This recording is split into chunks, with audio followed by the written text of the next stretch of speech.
అబ్బాయి వస్తాడేమో అని చెప్పి వీళ్ళు చూసుకుంటూ కూర్చున్నారు. పాపం అక్కడ ఉన్న వాళ్ళంతా అబ్బాయి రాలేదు, ఎంతసేపు ఉంచాలి దీన్ని అని చెప్పి దాన్ని అక్కడికి తీసుకెళ్ళిండ్రు. తీసుకెళ్ళిన తర్వాత ఇప్పుడు మనం అతనికి అగ్ని సంస్కారం చేయాలి. ఎవరు చేయాలి?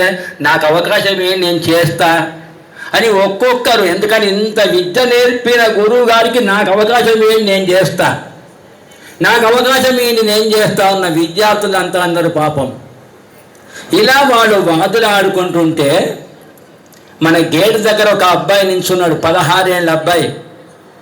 అతని వర్చస్సు పుంసాం మోహన రూపాయ. అదండి కావలసింది మనకు. మరి కళ్యాణం చేస్తున్నాం, ఒక 1 కోటి రూపాయలు దొరకాలి, దొరకవండి. ఏం దొరుకుతుంది?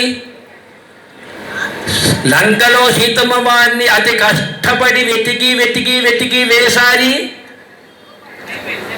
నమోస్తు రామాయ సలక్ష్మణాయ దైవ్యేజ తస్యై జనకాత్మజాయై నమోస్తు రుద్రేంద్ర యమ అనిలేభ్యో నమోస్తు చంద్రార్థమరుద్గణేభ్య.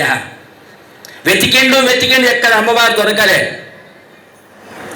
పాపం తోడ కూడా కాల్చుకున్నాడు.